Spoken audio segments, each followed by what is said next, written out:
Hey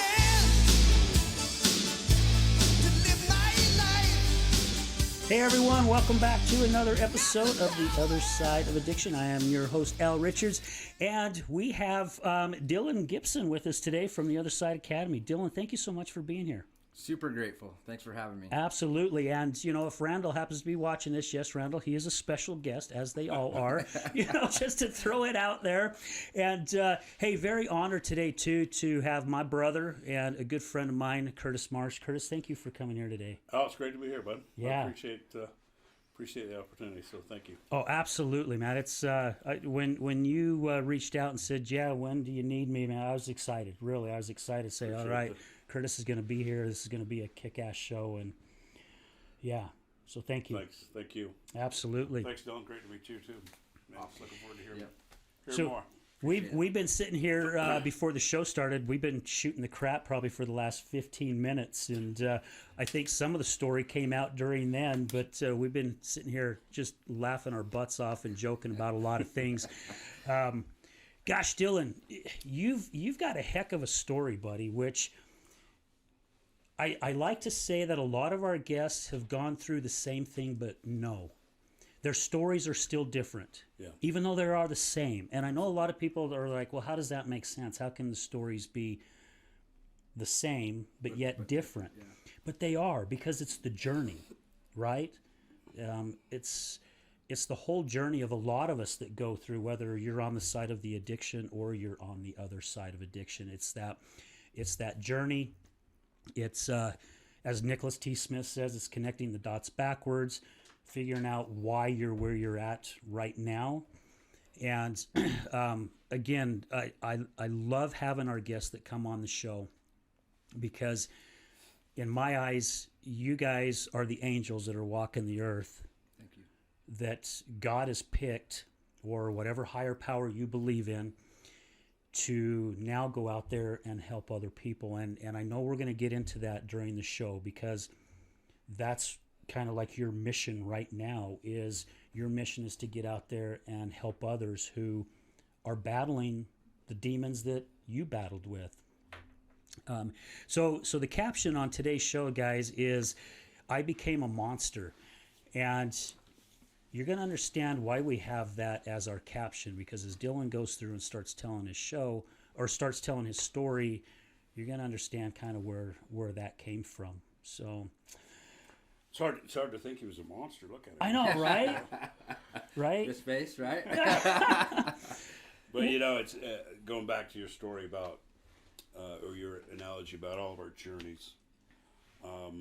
Yeah, there's a lot of similarities. Yeah. But, you know, how we got there, you know, you said I hit rock bottom so many times. Pretty soon I figured out, hey, I got to quit running into this same wall. So, you know, how we each got to those places of chaos, and then, you know, the journey itself, there's some similarities. Mm-hmm. And we're just grateful that you made it out alive, because typically that's you're an anomaly, because you are a survivor of addiction. You have recovered, and I applaud you. I respect you for that. It's a tough thing. Yeah. Thank you. And it, you know, it wasn't always easy. When I was very young, mom and dad were addicts. So as I grew up, they, you know, before the age of accountability, you know, I was watching mom and dad fight each other. They were suffering from alcohol addiction, making them choices. They constantly in front of us boys. I was the youngest of four boys, and they constantly fought, and the alcoholism showed in their behavior, right?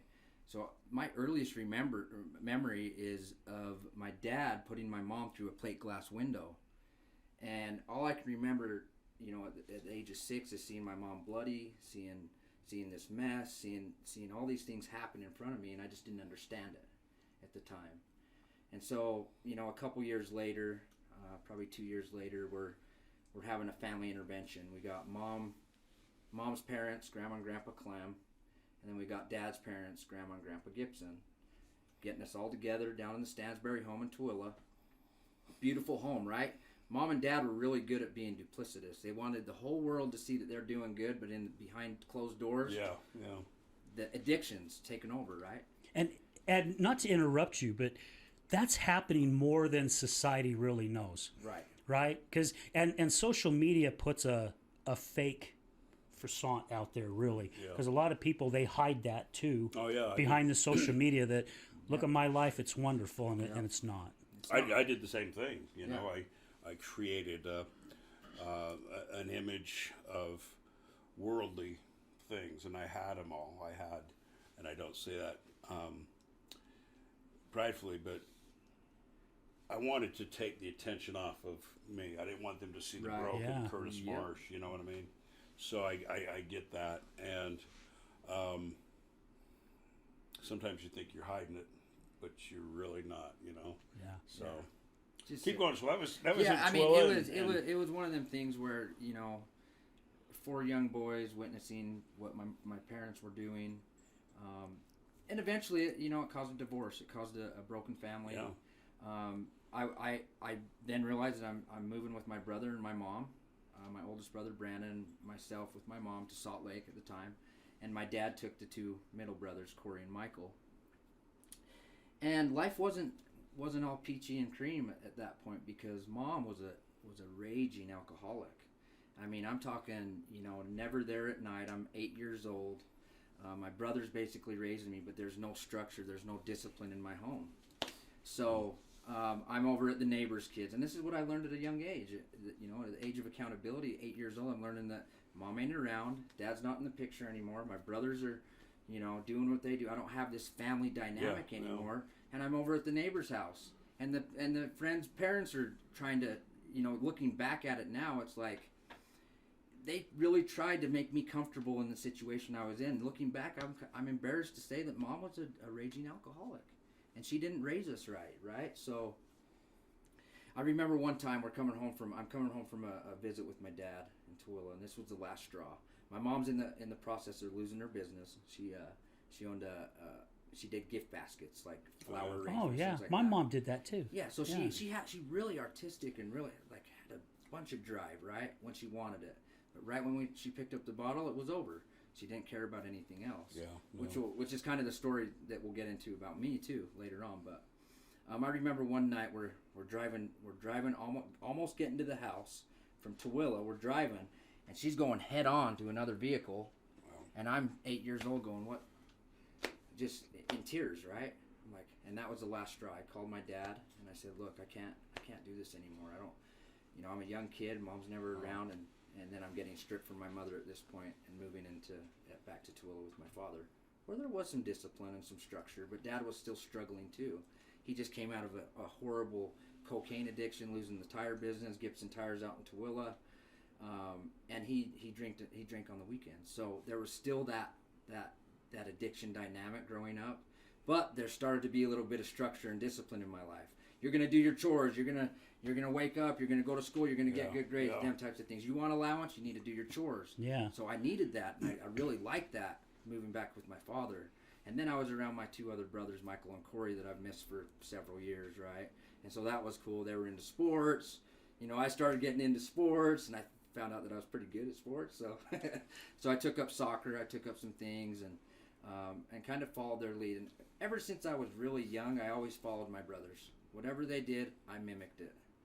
I really mimicked it because I really wanted to be like them. And, you know, as a younger individual looking up at my brothers, it was like the most empowering thing is I want to be like them. I want to have their attributes. I want to have their characteristics and things like that. But, you know, in a broken family, it's hard to manifest that, if you will. It's hard to manifest that when you have 2 parents that are just showing you that addiction's okay, that breaking up with each other and having a divorce and putting us through these things.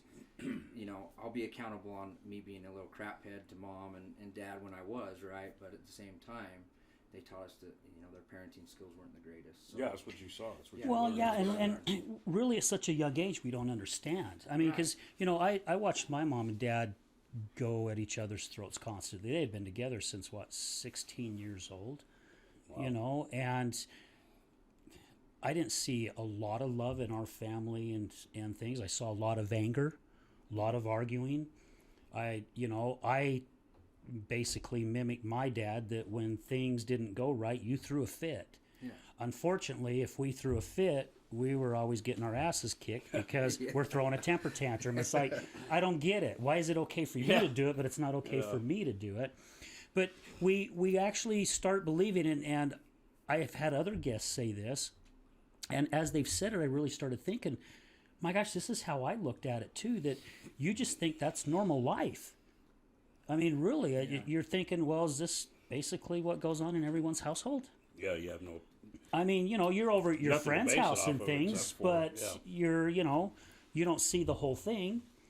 So, yeah, I kind of grew up thinking, well, I guess this is just how life's How life supposed to is, be. It's like when Robert was on the show. He just thought, coming home from school at age 10, 11 years old and doing drugs with his parents was just a normal thing. Yeah. It's crazy. Yeah. But that's how mom we look at and it. dad were they were really good at looking good for the community, though. Behind closed doors, everybody else, we talked about that, Yeah, right? yeah. That duplicitous piece where, you want to look good and not be good. Yeah. And it was happening on a daily basis. And I learned that quick. At a very young age, I became a very, very master manipulator and liar to get what I wanted. I was a chameleon when I'd go in and out of the school, and I'd hang out with these people to get what I want here. Then I'd hang out with Grooming of an addict. Yeah, right. Grooming of an addict. I like that one, Curtis. Exactly. You can relate, Oh, right? yeah. You're talking to your brother. Yeah. But I'm not going to blame it on mom and dad. But geez, did they teach me how to be a chameleon and manipulate the people I was around? So. Well, you saw it, and you saw. So you said something that was interesting, because my growing up was just the opposite. I was the oldest, and part of my pain or pressure or what it was implied. It was I felt I was expected to be perfect for my younger brothers and sister, and that was a lot of weight. Right. And that was one of the things that, combined with some other things that in my life that caused me to feel that I had to be perfect. And so what was it? What was it in your brothers that you saw? Did they not fall into the same patterns that your mom and dad did, or No, they did. They did. Yeah, You wanted to be like that, but I didn't realize it in the moment. I that's who I was kind of stuck with, and so I just followed what they did. We were crapheads. We were just little craps. We wouldn't listen. We would fight each other. I was always getting beat up until later in life. Yeah.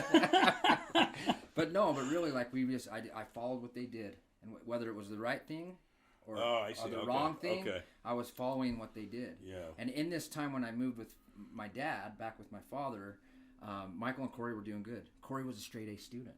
Michael was a elite wrestling guy. He took second in state. Wow. And they were getting like extremely good grades. So I started to do them things. I became a chameleon. I wanted to be like my brother, so I got good grades. I started playing sports. I started hanging out with the good crowd, even though there was that duplicitous side of me.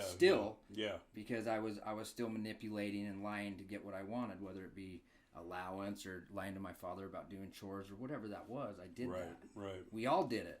We all became liars at a very young age. Yeah. Very young age. Yeah, I did the same thing, and I did the same thing just because I didn't want to get my ass kicked. Right. I mean, seriously. Yeah. Yeah. I learned how to be a pretty good manipulator too, and I didn't realize that I took that from a young age and took it all the way into my adulthood, not even realizing I was doing it. But to get what I wanted to get, I had a way of being able to shift different things, It becomes a habit of thinking, and that thinking leads to those choices, that fulfills that need. So, yeah, I get that too. Yeah. But soon enough, that started becoming just a facade. And I started buying into at 14, I started buying into the party style. So just on the weekends, just like everybody's story, you start dabbling with this, with that. And so I started drinking on the weekends, which led to marijuana use, which led to sleeping with women, all them things, right? And so that was a very young age. I started to do them things. 14? 14, yeah. And so now I became a really good manipulator and a really good liar and a really good duplicitous person, because I didn't want the jocks to know that I was smoking weed on the weekends, and I didn't want the Mormon kids to know that I was over here sleeping with women. Yeah. You know, so when I was around them certain people, I would change who I was.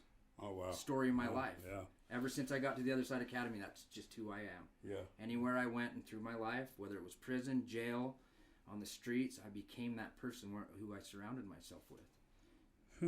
How'd that work for you? Didn't work out well because I wasted about 20 years of my life in and out of prison and jails and addiction, and and we'll get into that, but it started at a very young age, and I think a lot of it was taught to us.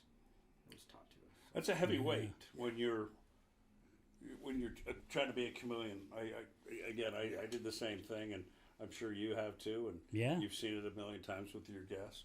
But that is it's one of those hot rocks. I talk about, a backpack full of hot rocks that I collected, my choices, and man, I look back going, that's exhausting, to have that kind of behavior, and then that creates pain, and then that creates choices that lead to taking care of that pain and self-medicating. So, wow. Isn't it crazy though too, Curtis, when we start figuring it out? Because during that time when you are carrying around those hot rocks, because basically in my eyes, I was a great person. I wasn't doing anything wrong, and if something happened, it wasn't because of me. It was because of them. You had a lot of that personal accountability, didn't you? Yeah, right? I mean, the only reason why I'm acting the way that I'm acting is because of you. Yeah. It's not because of me, because this is not who I am, that blame game. Yeah, you played that blame game. And, and I've shared on the story, or on the podcast quite a few times, that, I had a bad anger issue when I was a kid. Took it all the way up into my 20s. And one day I hurt the woman that I was living with. And she's just a tiny little gal, like 5'2", weighed probably 100 pounds. And she got in my face, and I just kind of body slammed her. Next thing you know, she hit the washer, and she's laying on the ground. And I'm like, the hell am I doing? This is not who I want to be. But again, I had that anger issue because I grew up with the anger. I thought this is how you acted. And it still took me a long time, even after going through 6 months of therapy, when the therapist got me to realize I had a choice which direction I chose. I could choose to be angry. I could choose to throw a fit, or I could choose to go, okay, I'm not going there.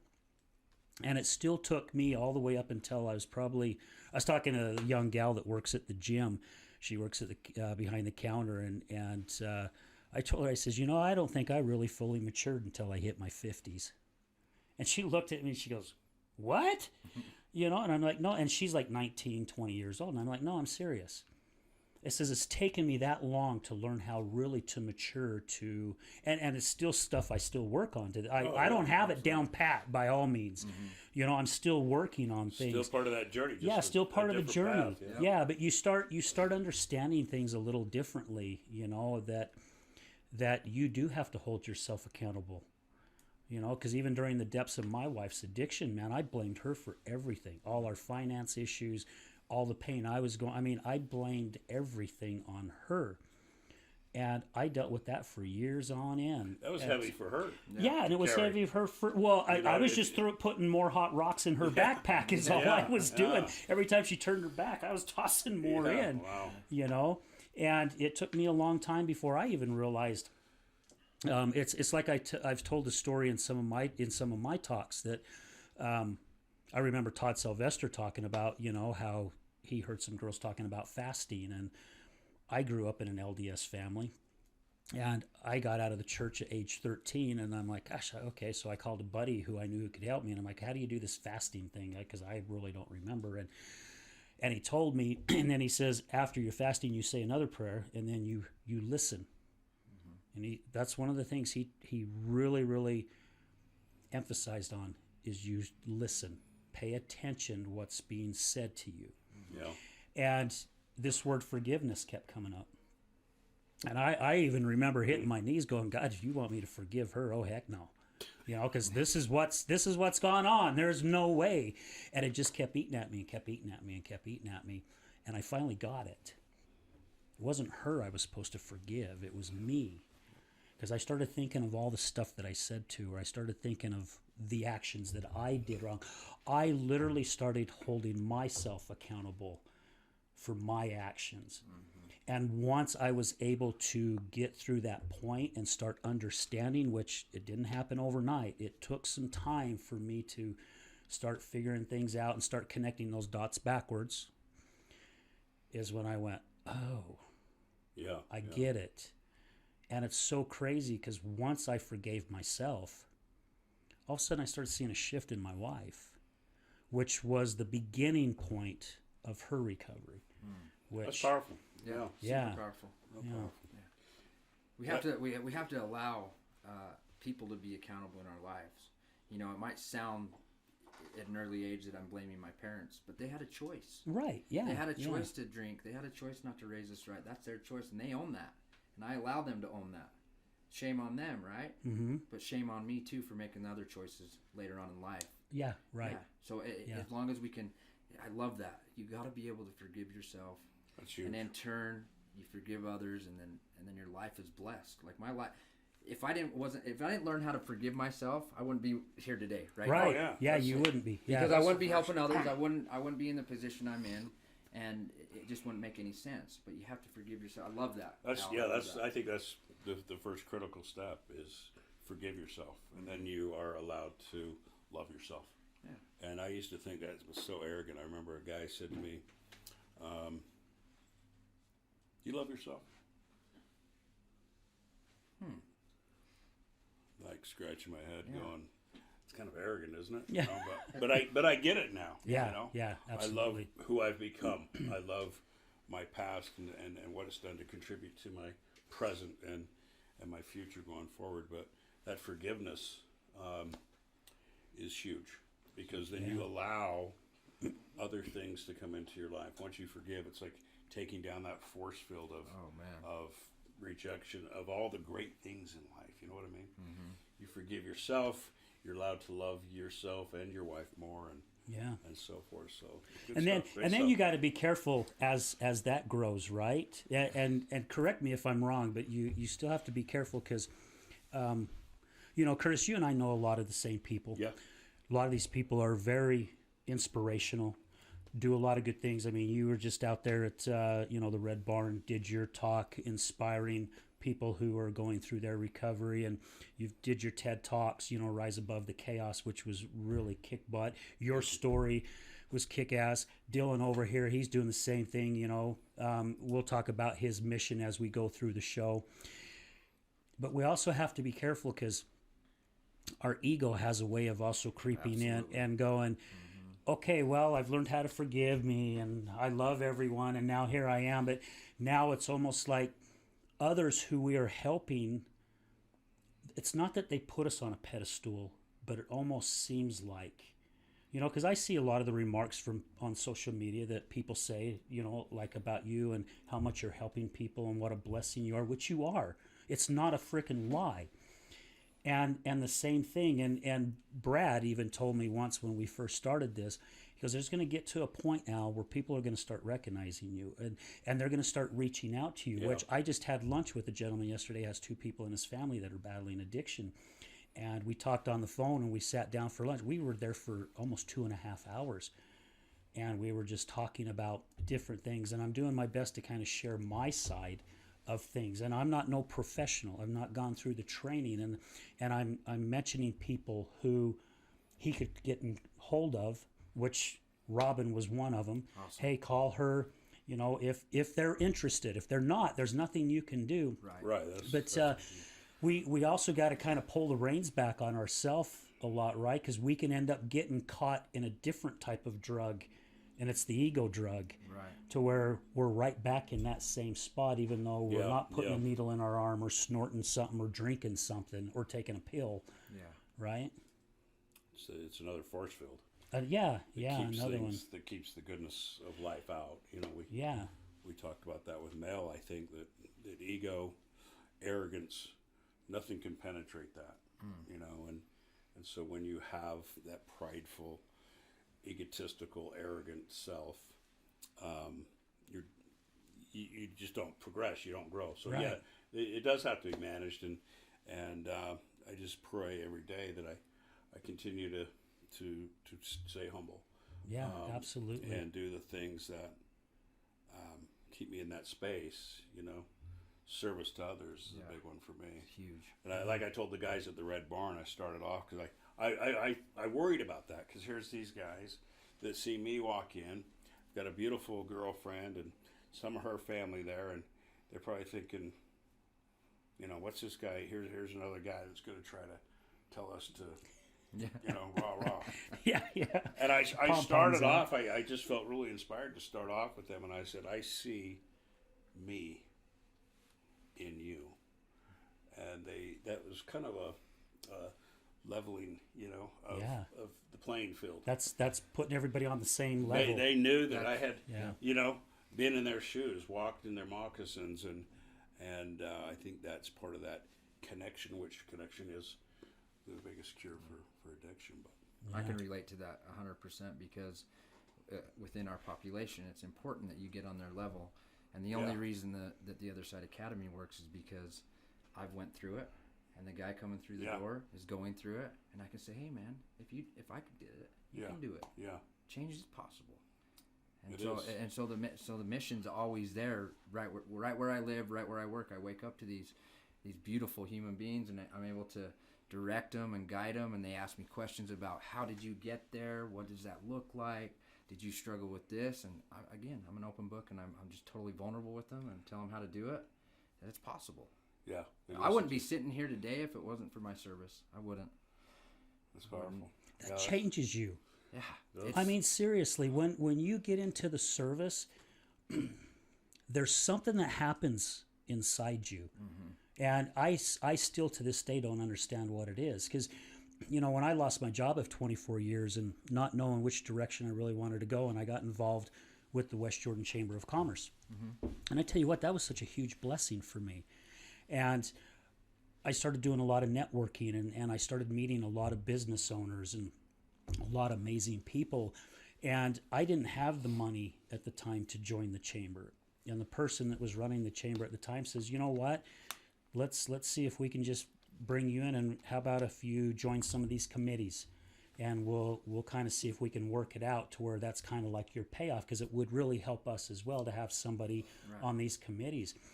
Now, the old me, I was one of those guys, Curtis, if you were moving over the weekend and you said, hey, Al, what are you doing this weekend? Because I'm moving. I could use a couple extra hands. I'd be like, gosh, I've got a lot of stuff going on, Curtis. Yeah, there's no way, I got to clean my toilet, and, I got to pull some weeds in the yard. So, I'm not going to be able to make it. Going to be out of town. I'm going to be out of town. Yeah, like I'm going from South Jordan to West Jordan. I'll be out of town. So, but that's the type of person that I was.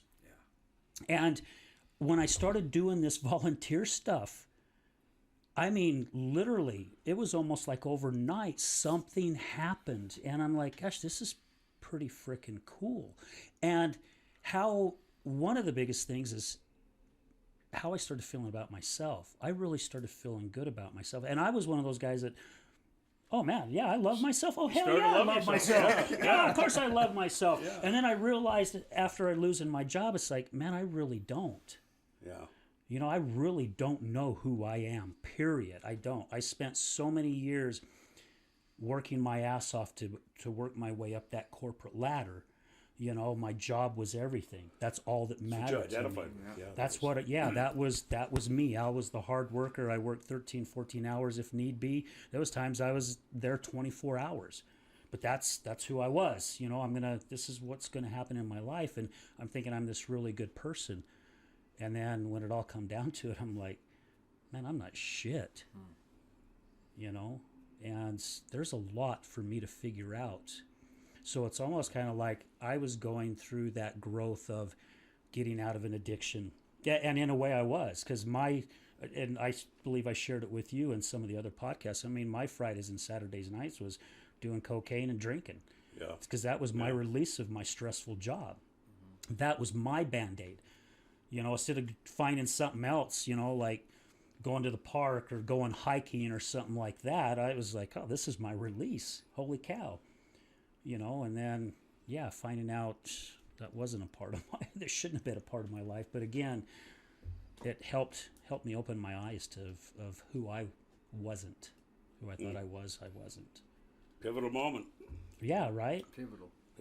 Yeah, kind of like, you know, with those who battle the addiction, there's just all of a sudden, there's something that happens, right? That slap upside the head, or we've had some people say they were laying on the floor and they're just looking at their dog after a night of partying and they're just like, the hell am I doing? It's that wake up moment. That was me. Yeah. Me too. Many times.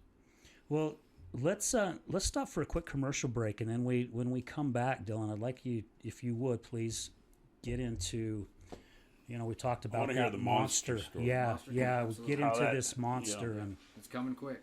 yeah, It's coming quick. A lot of bad things, a lot of bad choices, a lot of horrible decisions that got me to where I was at. It makes it cooler that you're here. Yeah, I'm Much grateful. respect. I'm blessed to be here. I'm certainly grateful, and I feel like, you know, we're right where we're supposed to be, guys. cool. Yeah. 100%. I love it. Okay, guys, well, be sure to stay with us for the second half of the show because it's going to be kick-ass. Have you ever been in a car accident? Do you know what to do after being in a car accident? Are the insurance companies going to take care of you? Hi, I'm attorney Rick Heaton with the Law Office of Bobby Udall. I will help you through the process and answer all of these questions. I give every single client my cell phone so they can talk to me whenever they need. Let me deal with the insurance company so you can focus on getting better from your injuries. Call me at 385-330-0226. Again, my cell phone number, 385-330-0226. Don't call the insurance company first. Call attorney Rick Heaton at 385-330-0226.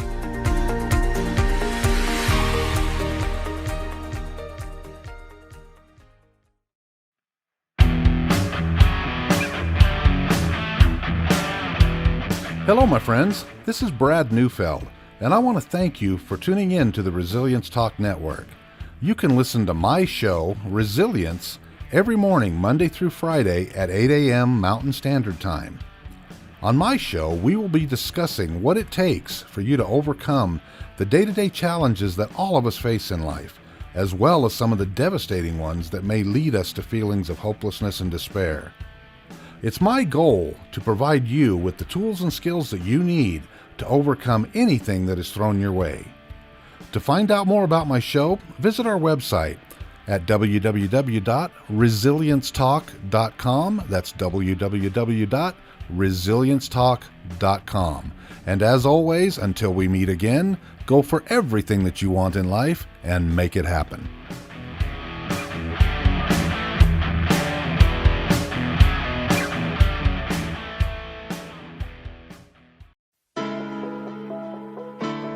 Good morning, this is Leticia with Computer Hospital. We are your computer repair experts for both PC and Mac. We are your community resource for all of your computer repair needs. What makes us different is that we want to fix your computer. We also do free diagnostics. We charge a flat rate labor, which means that you won't pay by the hour. All of our computer repair is done in-house with a fast turnaround time, and same-day service is also available. Feel free to stop by anytime without an appointment. We're located in Sandy at 8721 South State Street. Again, that's 8721 South State Street. Or call us at 801-987-3993. Again, that's 801-987-3993. This is Leticia with Computer Hospital, and we look forward to seeing you soon.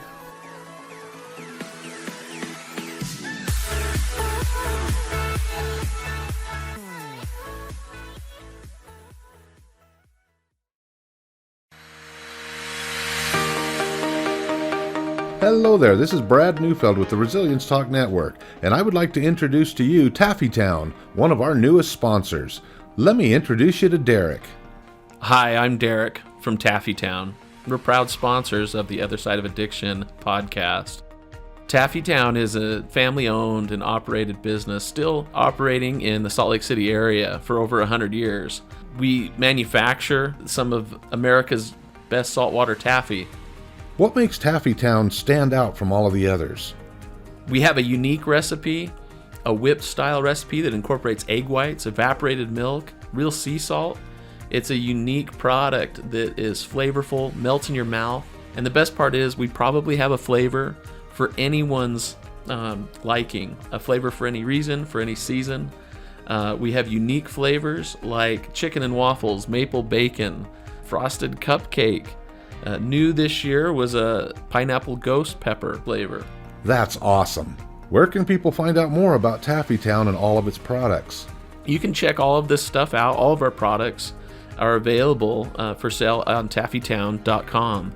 We ship for free from our website, so all of our pricing on there is shipping included. Oftentimes we offer special promotions and discounts to our loyal customers, so do be sure to sign up for an account, and we look forward to seeing what we can do to make you smile with our taffy. Where are you located? We are currently located at 9813 South Prosperity Road in West Jordan, Utah, just at the foothills of the Copper Canyon mine. Derek, taffy has always been a great gift to give. What are some of the creative ways Taffy Town can help say thank you to others?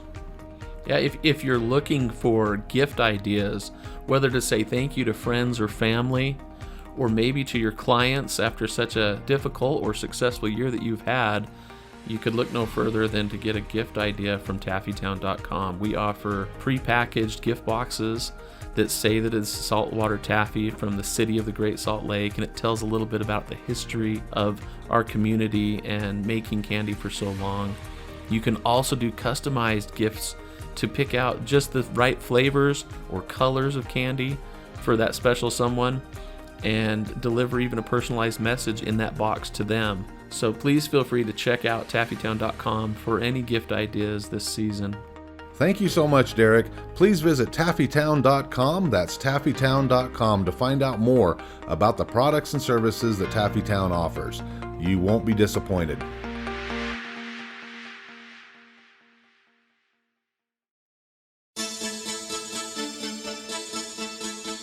Do you know someone who's gambling with death due to an addiction? Do you know someone whose life is being turned upside down due to a loved one that's battling with addiction? Hi, I'm Al Richards. I am the host of the Other Side of Addiction podcast. I started the podcast due to my wife's battle with alcohol. Let's just say I became addicted to her addiction. Our podcast is helping people understand a little more about those who have battled addiction and those who are hurting from their addiction. Through raw vulnerability, we share stories that help uncover the root causes of addiction. Shame felt on both sides, matter of the conscious and subconscious mind, continued beliefs, and often confusing paths of recovery. We collaborate with real people and their stories, as well as licensed professionals, to help our audience gain a better understanding of addiction. You can find us on Resilience Talk Network. You can also find us on Facebook at Mr. Al Richards. That's Facebook at Mr. Al Richards. You can also find us on YouTube. Just look up the Other Side of Addiction podcast.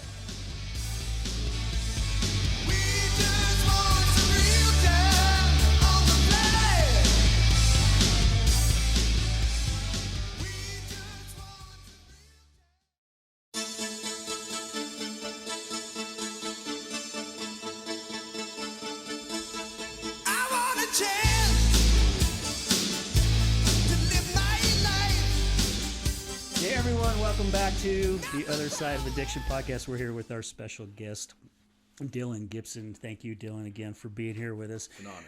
And a special thank you too for Curtis for showing up and being the guest co-host today. Thanks, buddy.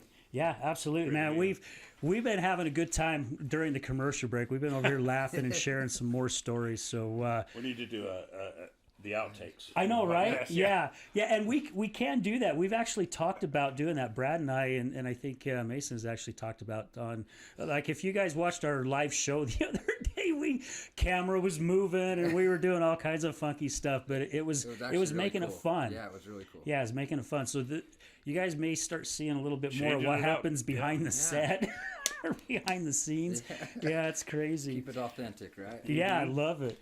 You know, and so right before we went to the commercial break, and we want to talk about, you know, the monster that you talked about in your bio.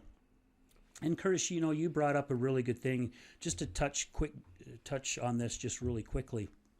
You know, talking about the service, and I want our listeners to know that the service is for everyone. It's not for someone who has gone through an addiction or any kind of terrible things in their life. It's for everyone, really, to be honest with you. Because again, I said that how much it changes you inside, and it happens very, very quickly. You know, you talked about on some of the things that you worked with.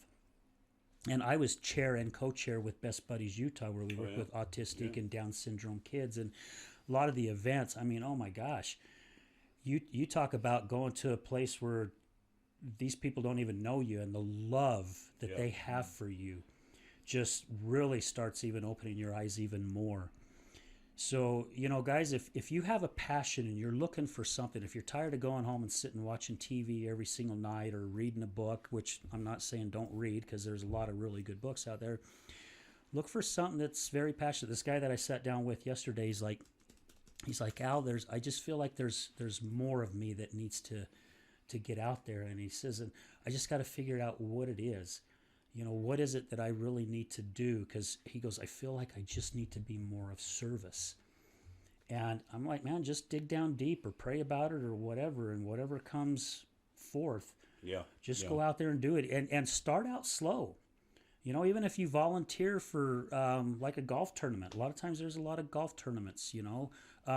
Mascot Miracles, they're always looking for good, you know, people to come out and help. Our good friend John Apsey, you know, he's been involved with that for many, many years and just does a lot of great things. Bill Schuffenhauer, you know, the Olympian.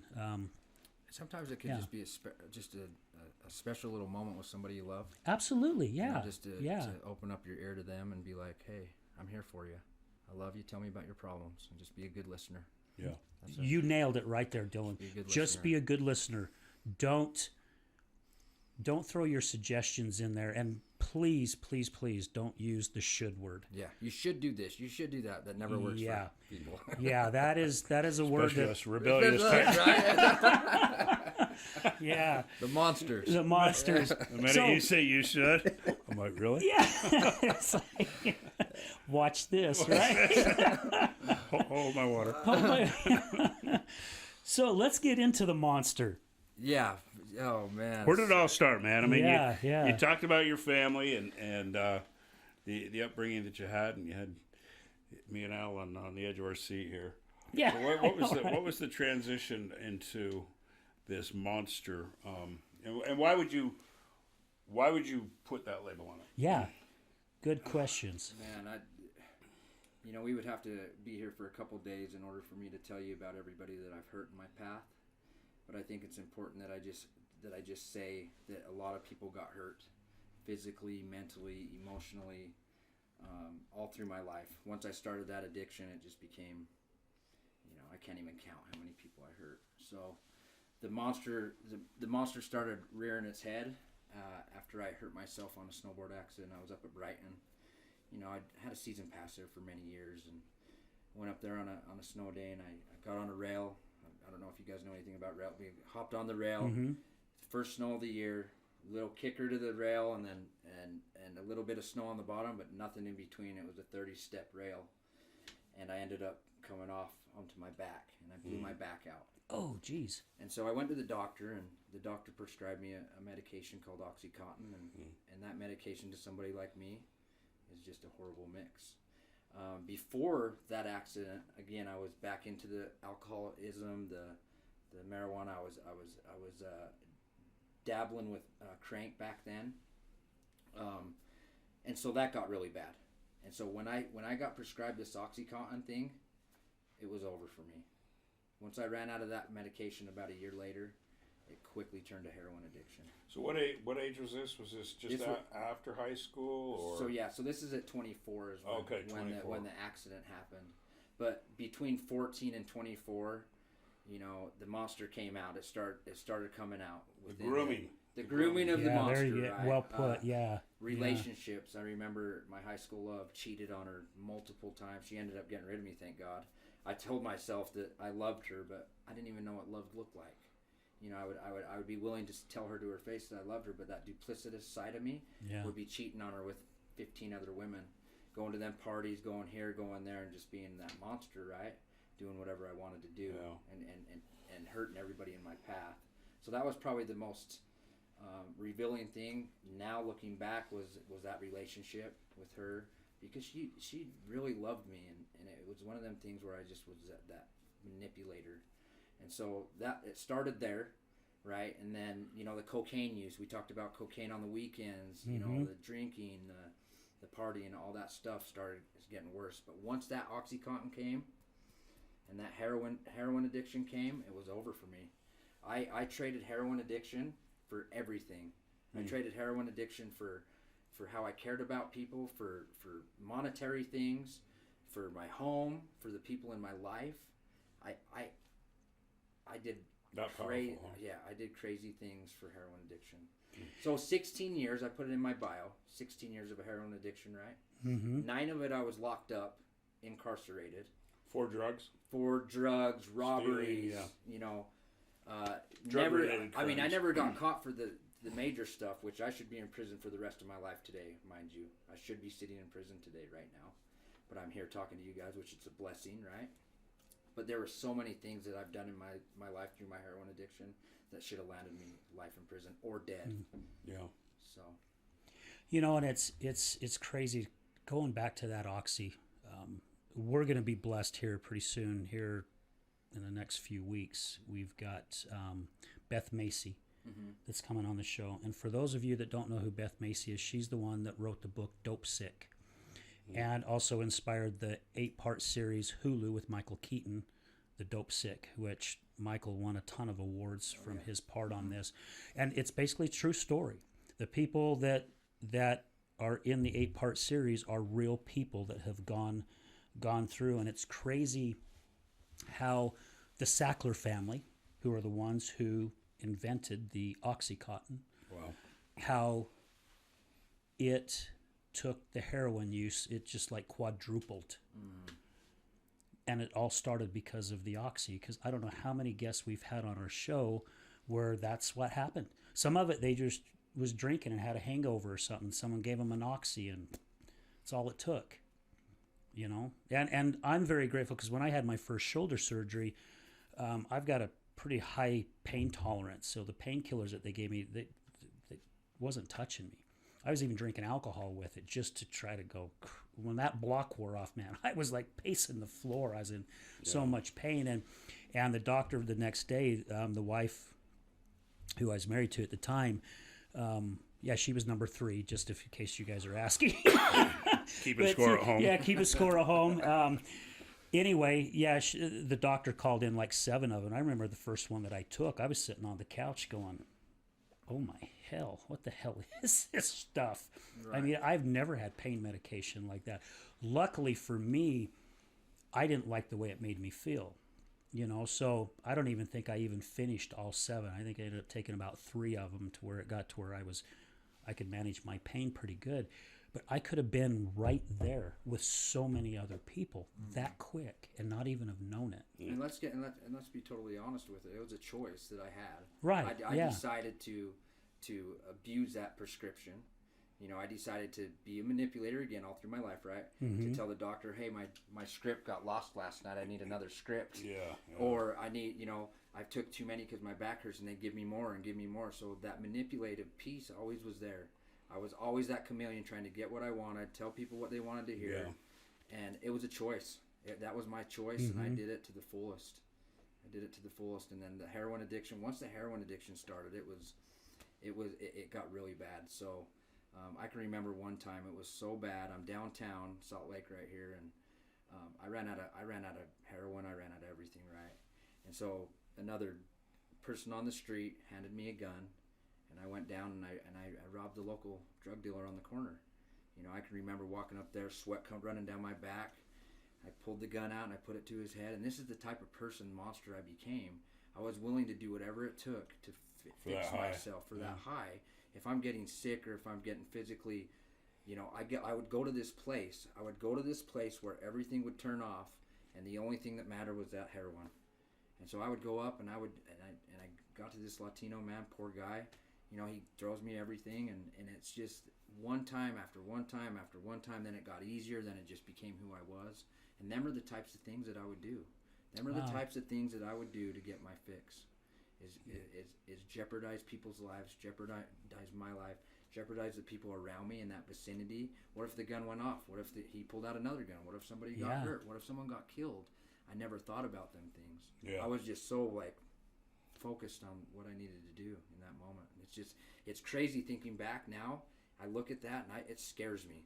It scares me, and so that's why I'm in the work I am today, because them people that are walking through the door at the Other Side Academy are just like me. Oh, absolutely. They're doing the same behaviors that I was doing to get what they wanted, and we just need to get them to that place where we can say, hey, you can have a different life. You can change. If I can do it, you can do it. Yeah. It's kind of like get yourself on the other side of the river, you know? Step on one stone at a time and do your best not to slip and fall down. Man. You know, that's something that I really liked when Dave was on the show. He opened my eyes in a lot of different ways. And, you know, again, not knocking any recovery center, because they're all very useful and they've all saved a lot of people and helped a lot of people. But I do like how he said that the Other Side Academy, basically, you don't tell the people that come through there, you're going to relapse. So just accept it, because Dave does not believe in that. And I get where he's coming from by saying that, where other places, they may say, and I heard it in some things that I went to, say, you know, your loved one's probably going to relapse. And, you know, we let them know that it's okay just as long as you get back on track. That's giving them the free pass, get out of jail card, right? You're on the fence. So when you start feeling down about yourself, or you start putting those blinders on and you start moving down that direction where you know you shouldn't be, what's your head going to tell you? Oh, I remember they told me this is probably going to happen, so it should be okay, right? I don't believe in that one bit. I hope that everybody gets help, and whatever that path is for whoever. Right, It's good for them. But the path for me was hard. I mean, I can't tell myself that I can go out there and hang out with my brother and drink a beer on the weekend watching the Seahawks game, because I'm not the guy to drink one beer. I'm the guy to drink 40 beers. Yeah. And then once I'm 40 beers in, I'm going to look for women, and then I'm putting a needle in my arm. That's just who I am. And the sooner I recognize that was my behavior and that's just who I am, that's how I could fix it. One's too many, and too many isn't enough. Always. Right. Yeah. So now I just, you know, it's just a no-go. My circle of influence are people like yourselves that I choose to be around, that are making good choices, doing service in the community, making good choices, promising that they're not going to go back to these things. Promising is kind of lip service. You just act. We show up. We do the things we do. Right. Service, and it just emulates off the people we are, and people retract to that, right? Yeah. But if I go down to the block and hang out on the block, what do you think? You know, you hang out at the barber shop, what's going to happen? Yeah. You get a haircut, right? Yeah. Right. Same thing applies with my addiction. Yeah. You know, it's a choice. We all have choices, and I choose not to go down that road. My dad used to always share a story with me, and he said, son, there's two wagons you can follow in life. He says, you can follow the manure wagon, or you can follow the gold wagon. And I'm a curious little kid. I'm like, well, what do you mean by that, Dad? And he says, well, if you follow the manure wagon, it's full of manure. And as it goes down the road and it hits little bumps and ruts and things like that, you're following that, and there's manure falling off that wagon. And what's going to happen is you're going to start stepping in it. You're going to get it on your shoes and your boots, and start attracting flies, right? Yeah. And so, hey, how are you? Good to see you. The gold wagon will do the same thing, except gold nuggets will fall off, and you'll be able to pick those up, and you'll be able to put them in your pocket, and they will be things that you will be able to exchange for the greater things in life. And so, yeah, it's I love that. and you know, that's one thing about the other side of addiction and recovery is you can't go back. And here's that ego thing that you talked about too. You can't go back to those people, places, Yeah. and things so and important. activities. You may think, hey, I've been recovered for January 1st, 2010, and I'm thinking I'm pretty confident that I've not had triggers, I've not had any relapse, I'm aligned with certain things. I can go do that. Even the greatest man, even the greatest woman will fall, placed in those places. Oh yeah, that, absolutely. that took them out of that alignment in the first place.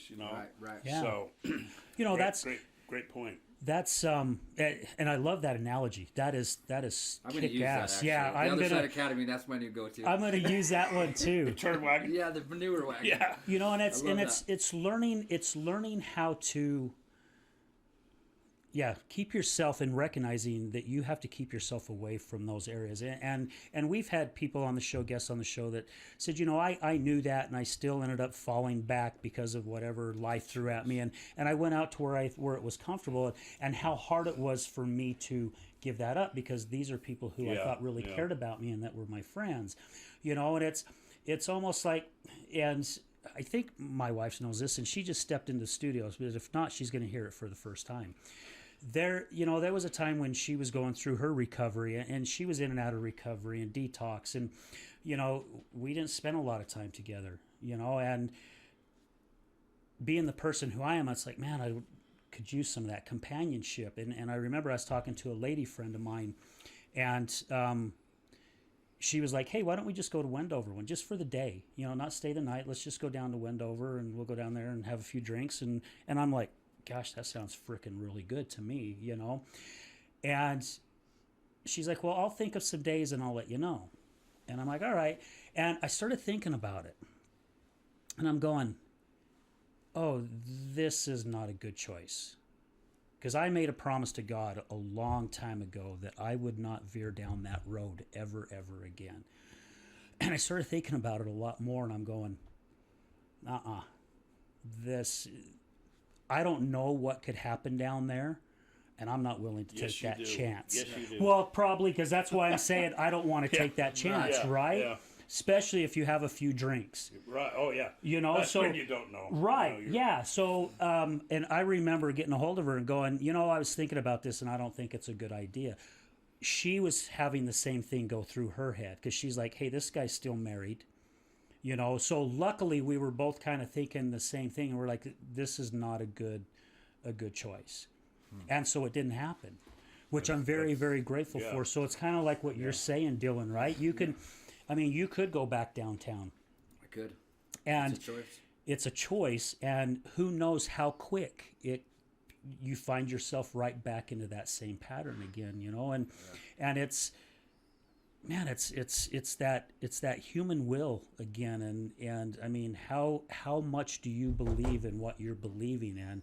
How strong are your morals to go, I'm just not going to flip and do this? Because again, we all make wrong choices in our life. That's part of us growing, right? We have to make wrong choices in our life. Yeah. However, there are certain choices that could really, really put us behind the wagon with the manure in it, right? Yeah. I'll share a story about. We talk about service, and we talk about helping our fellow man, right? So the same brother that I talked about early on that I wanted to be like, I grew up trying to be like them, right? Well, he's on the streets right now, and he's struggling with, making the choice of wanting to do heroin. So he's going to the methadone clinic and doing that shuffle all day. Well, he's homeless. He just lost his house, so he's on the streets. Wow. I'm driving down, picking up materials. I run the Other Side Builders. I help manage the Other Side Builders. So I go down to the Home Depot, and it's my regular route. And I look over, and I see Corey sitting on the side of the road, and I'm like, and that part of me wanted to just drive by him, because I felt guilty, but I also felt like it was somewhat my fault, and I just didn't know how to approach him. So I drove down to Home Depot, and it's just weighing on me. I'm in tears. And I'm like, what am I going to do? What am I going to do? So I call Dave, and I tell Dave, my mentor, Dave DeRocher. I ask him, hey, what what should I do about this? He's like, you know, he's making his choices. You just need to show up in a different way that you never showed up. So instead of going there and enabling him, right, I go there and I drop him off food. I drop him off a coat. I drop him. Now it's like my regular routine when I'm going to Home Depot.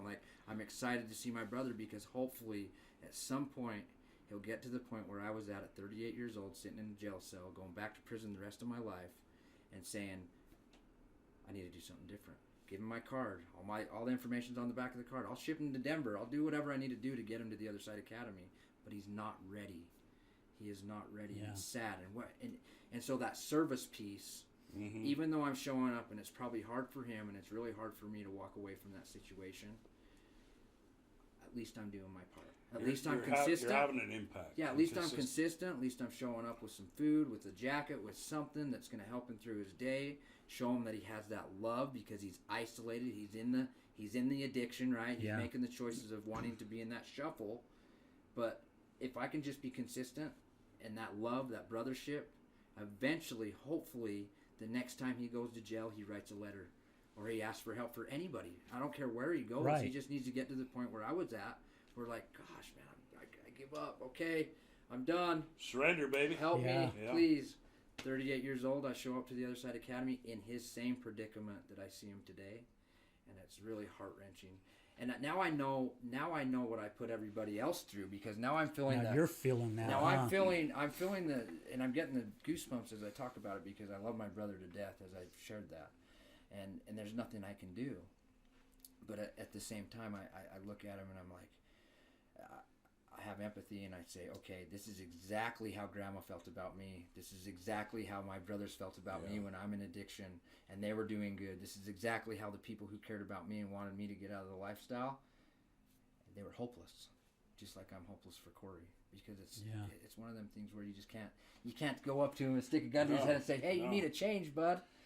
It's like, okay, how do I just show up without enabling, without killing him, without giving him money, without them things, right? Because that will kill him. I show up in a different way. You're making connection, and that's it. That's a huge component to recovery, and we all know that. That connection. I guarantee you're tattooing his heart each time you show. I hope so. And you are, and you're right. People can be. I've asked guys before because they've asked me for help. They've heard my story or whatever, and hey, can you help me? And if they're 99.9% committed to making change, I walk away and say, call me when you're 100. Yeah. Because if you're not 100% So important. committed to anything, especially recovery, it's not going to work because you're still holding out. It's like that. Now your relatives are going to relapse. I don't like that either. I mean, it's you don't want to put that 1% chance into anybody's head that has that type of addiction because they're going to all of a sudden say, well, they said it was okay and it was going to happen. And so just keep showing up, man. Just keep showing up like you are. You have a great light about you, bro. And when I walked in, I felt this strength about you, and so just keep showing up for him and doing what you're doing. And it is hard because I've seen it, you've seen it, but you also see miracles. Yep. Oh yeah, occur from it. And it's not on the time that we want it to happen, but it's possible that it will happen, and just keep making that connection. Because one day he's going to break down and he's going to hold you and say, I want to be like you. Yeah, we're the big brothers looking up to the little brother. Mm-hmm. Yeah, I got a bunch of Corys at the Other Side Academy. I have a group of guys that I'm in charge of. And there's 12 of them that I check in with every day on a regular basis, and it's the same type of stuff. They want to leave and go use. They want to leave and go back to the girlfriend. They want to leave and do these things, but I'm there as their guidepost to say, hey, hold on. This is all just a story you're telling yourself. Yeah, Come right. on, let's play the tape forward a little bit. How did that work for Come you? on, man. I could tell you your future. I'm not a predictor of future, but I promise you these are your options. If you walk away from the Other Side Academy today, you have nowhere to go. Yeah. So what are you going to do? And then 2, you're going to show up on mom and dad's doorstep, and now you're going to put them in a predicament again to where they're frustrated or helpless because you're going to go right back to the same behavior. Yeah. Or you're going to go back to prison or jail, or the worst case scenario, you're going to die. And so, Yeah, those same behaviors produce the same outcome. Oh yeah, And yeah. people think, well, this time it'll be, different. It won't produce. No, it's the same it's hamster an wheel. irrevocable law Yeah. that certain choices have certain consequences. But every Period. but every time that I'm able to get somebody to that point, to that shift, right, it helps me. Oh yeah. It helps it helps me not ever want to go back to the lifestyle. Yeah. Because if I'm helping somebody, if we talk about service, if I'm helping Serving. somebody, Yeah, you're serving. Well, and you're seeing you in them, right? Oh, you're going, 100%. You're going. I'm like, oh my gosh, hold I on, remember man. a part of me. That's where I Don't was do at it, one yeah. time, right? So in a way, you do have that crystal ball. Yeah. Really, in a way, because Yeah, that's good. how many times that's did a great you? point. Yeah, how many times did you do it? So you're basically looking in the crystal ball because now you're seeing a past you, and you're going, oh shit, I know where this is going to turn up. Yep. Yeah, I know yeah. how this is going to turn out. I know where you're going to end up. I know what could happen because I'm looking through that ball and shit, I'm watching my life happen right in Yeah. front of me again. It might be my past life, which it is, but yeah, you're still seeing it. So yeah, really in a way, you do have that crystal ball. It's empowering. Again, the service. I'm telling you, if I would not be successful or sitting here today if it wasn't about service to others. Yeah. If I'm not helping people, I'm done. I am through. That gives me chills. Yeah. It's what we're here for, and like we said before, it's if you're in the service of your fellow man, you're in the service of God, and you with this show, man, it's been Beautiful Thank show. you. I've been watching all your podcasts, by the way. yeah. Thank you. Because I'm all nervous before I get Yeah. here. Tonight, so I'm sitting there trying to research how I'm going to tell my story. Yeah, It yeah. turned out totally different. You're doing great, man. You're Yeah, I authentic. think You're it's- real. Just Yeah, it's the been- vulnerability has been. It's phenomenal to be in your presence and. I'll second the you've done a motion. Great job. Thank you. Yeah, I'm I've grateful for started you. passing Thank on you. your podcast, and I know the reason that you do it. Yeah. Yeah. And that's powerful. Yeah, it's in and of empowering. itself because it comes from here. Oh yeah. And Yeah. Yeah, you're one of the best out Definitely here. does. You're one of the best out here, and I appreciate you. People Thank like you. you, Todd Sylvester, Dave DeRocher, them type of people in my life that are, this is what I choose, and this is the type of path that I want to go, because look at us. Yeah. We're making a difference, and it's so beautiful, man. Well, we can shoot that monster. Yeah. We can kick that monster to the curb. And you brought up the story where you got that pistol for the first time and held it to some guy's head. I mean, yeah, you were sweating to death because of the nervousness of not knowing. But again, it's like how many people could have gotten hurt, Right. through all that time, and going in and out of jail and prison, and the life that just happens. And again, it's that hamster wheel where we think we got control and we jump off for a little bit, and yeah, maybe we do have control for a little while, but it never. Okay, that's a word I'm working on getting rid of in the vocabulary is the but word. However, we always seem to get right back up on that stool and jump right back on that hamster wheel. And, even me being on the other side, I don't know how many times I got on that hamster wheel with my wife. She was going through her battles. I was going through my battles. And instead of making different choices myself and holding myself accountable, I'm like, well, I'm just going to jump right back on here and chase your ass around and around and around and around until you figure it out. Yeah.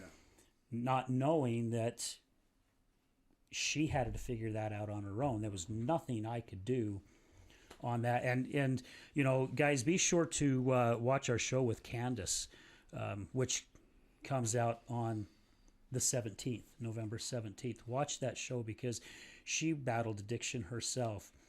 And she realized basically kind of like what we realized here at Resilience is there's not a lot of help and a lot of places to go to for us on the other side. We end up being enablers. We end up actually feeding the addiction, not knowing we're doing it, but we are. And we have to have our own boundaries. we have to learn how to recognize our own triggers, because we get them just like the person who's battling the addiction. I didn't understand that. It took me a long time. Even my wife, when she was telling me while she's been going through a recovery, certain things was triggering her. When she was first telling me that, man, I was scared to death. I'm like, oh shit, here it comes. Yeah. She's going to be freaking hammered within the next 24 hours, until she actually helped me understand what the trigger means. And when she told me that, I'm like, oh crap, yeah, that happens to me.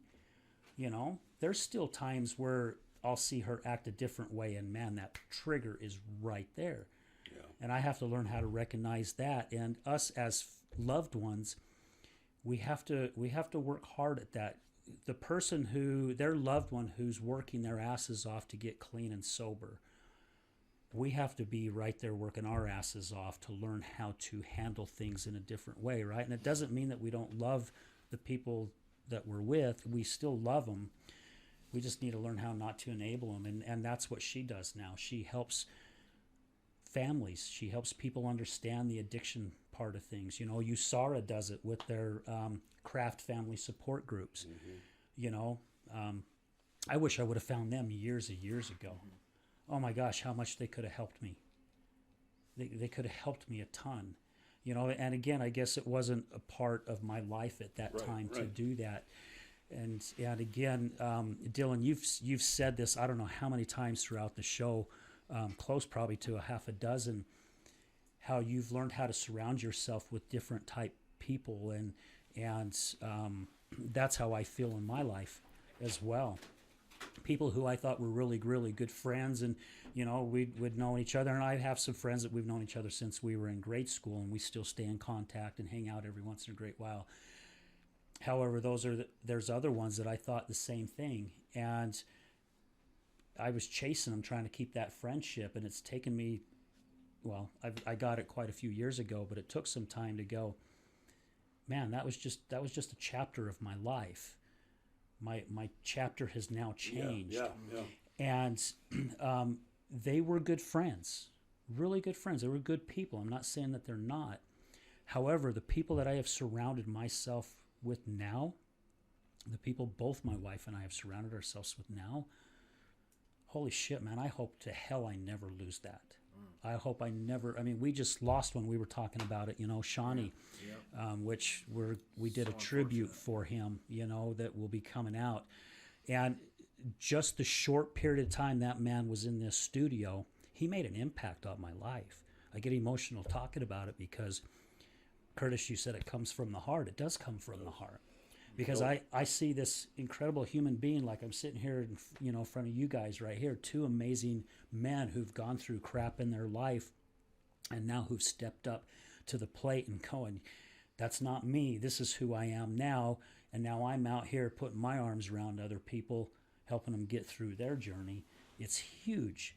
It's huge. And I really, really do believe that there is a shift. It's slowly happening, but there is a shift that is actually happening out there in the world. And guys, if you don't know what I'm meaning by it, take what's happening around your life. Just get all the chaos, everything that's happening. Do your best to kind of quiet all that for a bit, and start looking at things, and there's a lot of great human beings out there that are making a huge difference. And is it a full basket of people that you're helping all at once? Yeah. Will everyone in that basket make the change right away? No, probably not. But, and again, Curtis, I think you've even said at the start of the show, all it takes is one. Because if you've changed the life of one person, especially that person who says, I'm done, I'm walking out of here, you've got that crystal ball. You go, no, this is what's going to happen with your life. If not, man, stick it out. And we've had other people on the show who have gone through the Other Side Academy and other recovery centers, and they had people telling them that same thing, and they stuck it out. And to see where their lives are at right now, and to see the impact that they're making in society right now because they volunteer, they give their time. man, it's something that's it's like the old was it the old Visa commercial? I mean, it's priceless. It's something that really there is no expiration date on that. It's something that continues to give, because the people you guys are helping, it's building, it's snowballing. Maybe it's just that one person, but that one person that you help may help one person or maybe two people. And then that person helps another person. So it just continues and continues to grow. And we need that. We need that in this world right now. We need to get rid of the bullshit, chaos, crap that is being thrown at us from every direction, even on social media, not just the TV. It's everywhere. Do your best to pull yourselves away from that. Just like Dylan with you and Curtis with, when you guys were in the depths of your addiction and going through things, there was something that happened inside of you that said, man, I'm going to be a change, and I'm going to make that change. And now you guys are out there doing God's work, as you said, and being of service. And you've quieted your minds. You're not looking at all the bull crap, and, that's just how I see it. No, you're right on. You're spot on. 100%. Quiet the noise. It's that quiet after the fast that you talked about. Yeah, quiet after the fast. If you talked about that on the show or during the break, but which they're great points, and thanks for bringing those up. I'm curious, how did a higher power play a role in your recovery? It was the one thing that got me to where I'm at, is my higher power. Really? Yeah, I'm not a church goer, but I have a church in my heart. Spiritual. And we talk about the forgiveness piece, and it was me forgiving myself for the things I've done, and then it was a matter of forgiving the people in my life, and then in turn I started loving myself, and I was able to look in the mirror. And I did church. I still do church every day. The Other Side Academy is my church. Then people are my church.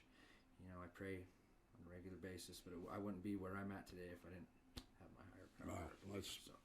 I find that a common thread. I don't. I think most people have that. Yeah. In them. And that's my story as well. I if it wasn't for my higher power, which to me it's God and Jesus Christ, I wouldn't be here either. So we have to have that, to pull us in that direction, because there is something greater than all of us, and addiction becomes greater than us, and so we need that higher power to pull us through something that's so powerful and strong. I mean, you held a gun to a guy's head because it was that strong. Yeah. So I appreciate you sharing that. That's vulnerable, and whatever your higher power is, Absolutely. You need that. I'm glad you asked that question, Curtis, because we talked about the monster that you became. There had to be that one day at that certain time where something said to you, a change has got to happen, and it's going to frickin' happen right now, whether, and I guess that was your time when going, I'm ready. Yeah, well, there was two situations that happened. One of my mentors, a church leader at the Oxbow facility, came in once a week and visited with me, and he instilled that, you're greater than this, you're powerful, I love you, that Godship, right? And he just always told me to believe in something higher than myself. Yeah. And I've always been a spiritual person. I grew up LDS as well, and it was important for me to try to grab a hold of that. And so one thing led. He handed me the brochure of the Other Side Academy, my mentor, right? And so he handed it to me, and then the other person in my life was my grandma. She read the brochure. I sent it back to her, and I put the brochure in my jail box, right? And I'm like, I'm not going to go to no 3-year program. Yeah. You're crazy. You're nuts. Yeah, I'm going to do it about hamster where we talk about. Nah, I'll get out. I'll do my own thing. Yeah. But instead, Grandma's the one that enforced that. Grandma said, hey, if it's anything like a boot camp or Air Force or something like that, you need to go. And I just listened. I said, I'm at a wit's end, and because it's Grandma, right? Right. So two people in my life that I really cared about at that moment, I believe that God put into my life.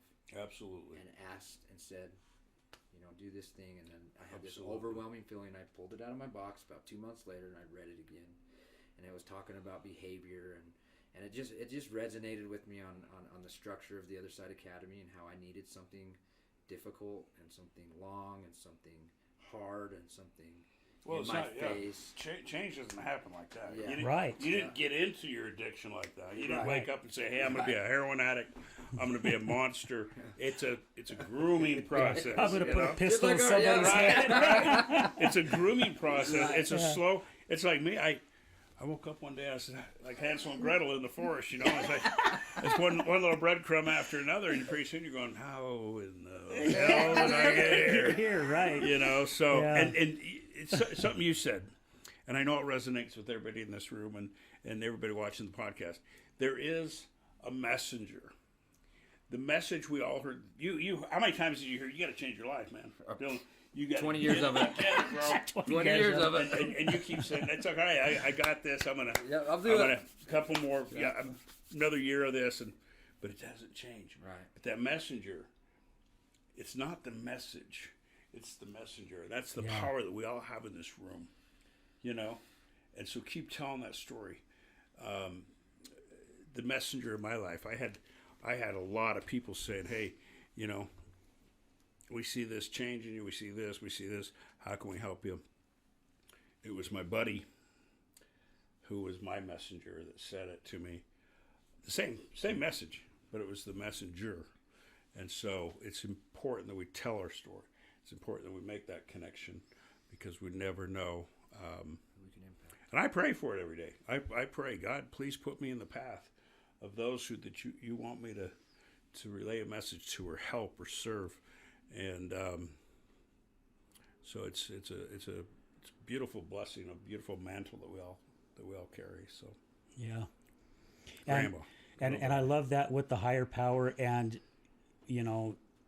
you said it was some from your church and your grandma. You said it was a buddy for you. Yeah. And God, and just so, and I just want to throw this out there. And again, you can believe it or not. Again, that's your choice because we talk a lot about choice. Right. God works through other people too. Oh, sure. Absolutely. I mean, it's just not God whispering in your ear, or your spirit, whatever, however you want to look at it, going, okay, this is what needs to change. A lot of times God will pick a place, an individual that is placed in front of you at just exactly the right time An experience. to where you do finally get that aha moment. It's like my one friend who is in Canada. She told her story. Like I said, and I shared it before the show. She's laying on her carpet after a night of partying, and she looks over, and there's her dog just kind of laying there, and she's just looking and going, I think it's time I put down the frickin' shovel. Mm-hmm. That was her moment, just waking up on the floor and looking at her dog. Yeah. So it can come in all kinds of different ways. And I think a lot of us, we miss that. It's like my buddy who told me after fasting, listen. Yeah. And we all have a way of questioning so many things in our life. And I had a gentleman by the name of Robert who, he's no longer here, but he really opened my eyes with that when he was working with me. He was telling me to learn how to listen to, he called it the angels. I call it my Holy Spirit. Mm-hmm. You got to learn how to listen to what's being said in your head. Your brain is just not coming up with this just to come up with it. Right. It's directing you. And I told him a week after he told me that, he's like, well, how's it going for you? And I'm like, I'm more confused than I was before I started this exercise. And he goes, well, tell me why. And I'm like, well, this happened. And after I heard that voice, I'm going, gosh, I don't know, this doesn't make sense to me. And and he just kind of sits back after a little bit and he goes, okay, let me stop you. He goes, see, you're not listening. You're analyzing it. Your spirit doesn't analyze shit. It either says, go this way, don't go that way, do this or don't do this. It's that voice that's, but can't I do it this way? Yeah, but why not? Why can't I do it this way? And where did it lead us? It always led us when we are trying to take control of our own lives. we usually don't make the right choices. Not saying that everyone's wrong, every choice we make is wrong, but again, it leads us down a different path when we're being asked to take a different direction.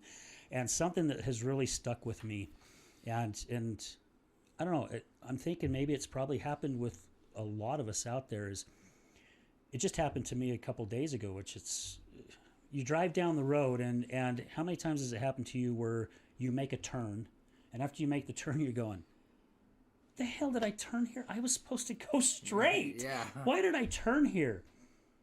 Well, something in your head told you to turn there, right? That's the reason why you turn there. That's that voice I'm talking about. You know, because I don't know how many times that's happened to me where I know which direction I'm going and I end up taking a wrong flipping direction. I mean, my wife can even tell you a lot of times when we're going places, it's like I'll miss the exit. It's like I knew it was that exit. How the hell did I miss that exit that I knew that I needed to take? There's a reason behind it. You know, I could have missed an accident. I could have missed hitting someone. Yeah.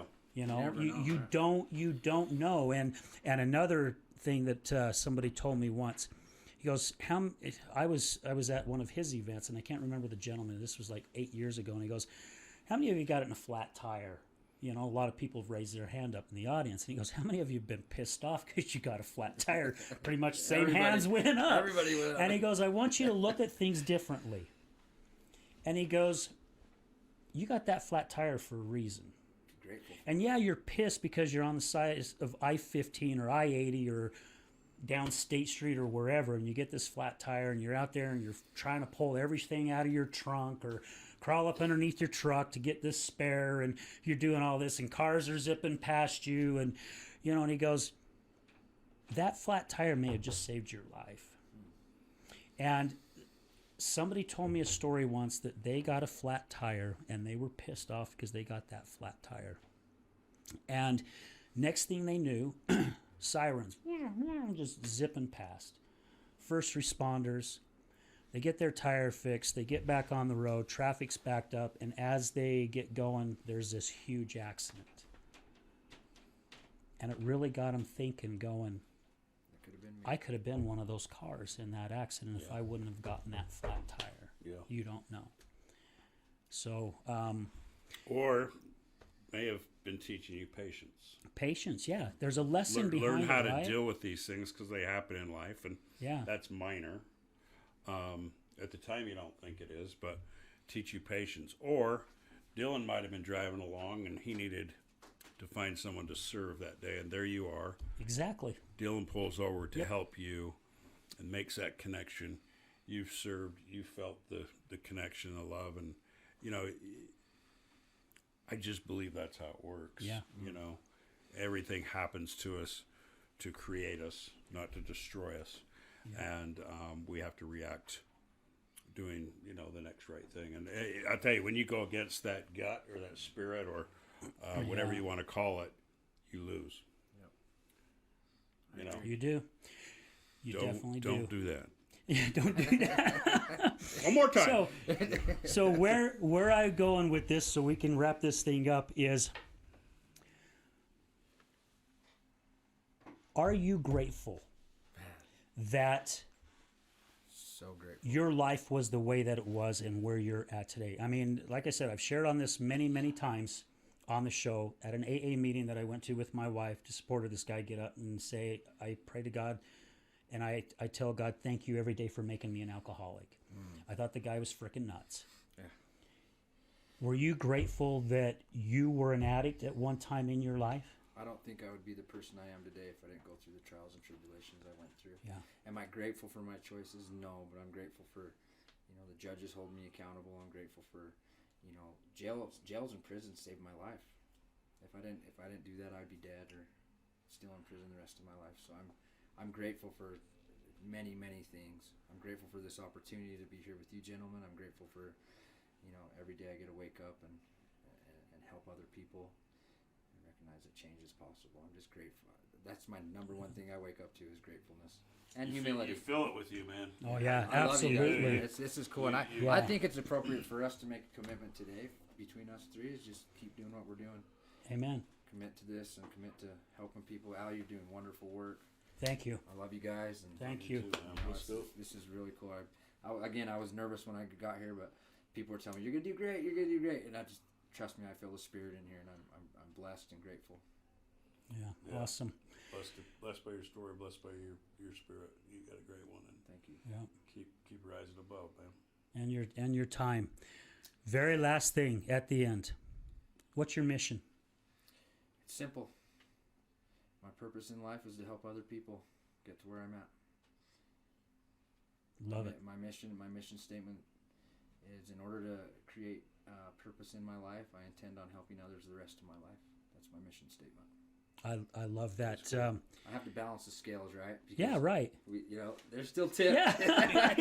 Yeah. 20 years of prison and bad choices, Yeah. Hopefully by the time, it's time to go, that I've just balanced them scales. That's where I'm Well, at. and you have the rocks that you collected now is your gold. Yeah. And I remember. What happened to the manure, man? Well, yeah. He stepped in enough of it. The rocks, the turds, whatever you want to call it, but yeah, that's why I wear high boots. 'Cause I was following That's that why manure. they call wagon. them shit kickers, right? That's right. But like DeRocher said in his TEDx talk, I spent 25 years helping people kill themselves. Yeah. I'm going to spend the rest of my life helping people live. Yeah. Exactly And, right. Man, that hit me, and so again, grateful to be with you guys and your brothers, and I appreciate the spirit that is felt here. And Al, great job. Thank you. Thank you so much, guys. Appreciate Thank it. you.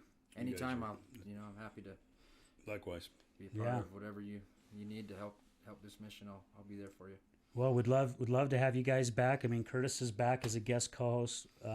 Offer stands for anyone from the Other Side Academy and any of our guests that have come on and shared their story. Man, love to have them as a guest co-host, because again, they bring a whole new energy, to the set, and they have a whole new way of asking questions that I may not have ever thought of. That's what I love about having the guest co-hosts on here, because it really helps bring in a new spin on things, and Curtis has stepped in those same footsteps that you have, and for me, I haven't. And so Curtis can understand a lot of things that you're going through. So he brings a whole new perspective into our shows because of that.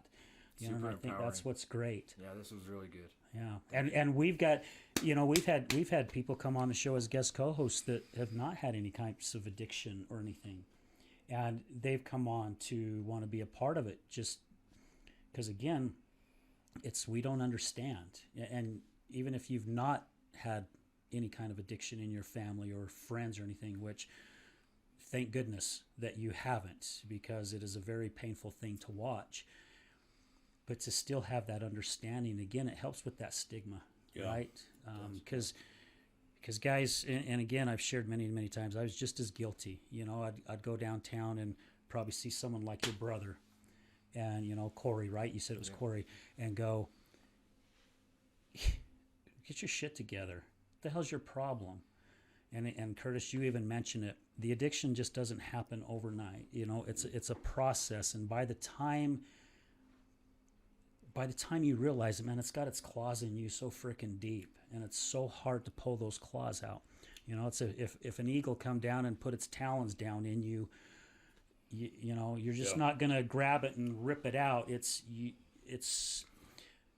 so hard just to pluck out one little thing, because you're still trying to figure this stuff out, right? And it does not discriminate. And it does not discriminate. Whatever background you're from. Yeah, it doesn't. Whatever occupation you're in.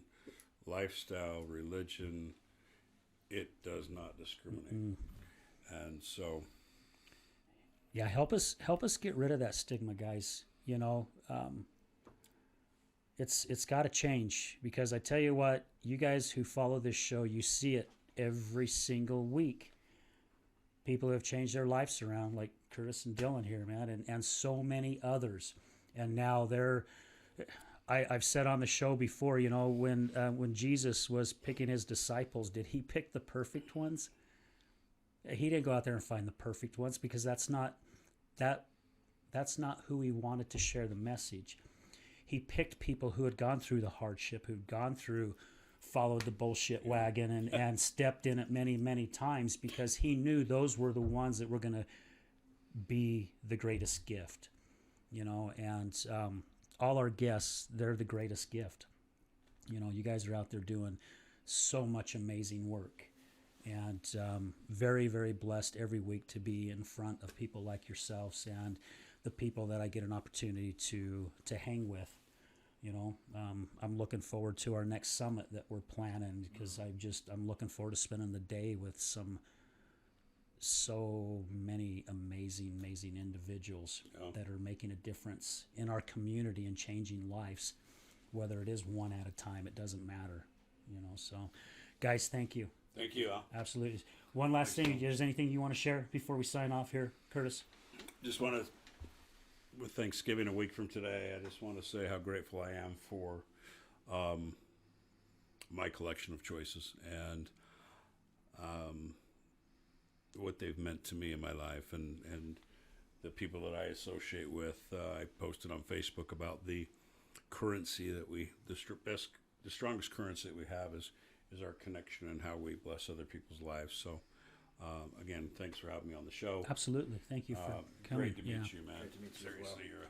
I'm going to get your contacts. yeah, we will. And so thank you. And this is probably my favorite time of year, because I get a chance to stop and say, God, I am really grateful, because I could be 6 feet under. Yeah. I could be, you know, in jail. We all could be. We're all choices away from that. So, again, thanks, Al, for a great job that you're doing on this. Absolutely. Man, guys, thank you again. Thank you. Thank you, Mason, for taking over for Brad. You know, greatly appreciate it. Mason has definitely been a blessing for us, coming back to Salt Lake here and being in the studio. It really helps us out a lot. Thanks, Brad, Resilience Talk Network, for believing in what we wanted to do and believing in it. And now here we are, gosh, over 100+ episodes and still going, doing our live shows. Thank you to all our many sponsors, guys. Again, none of this would be happening if it wasn't for you.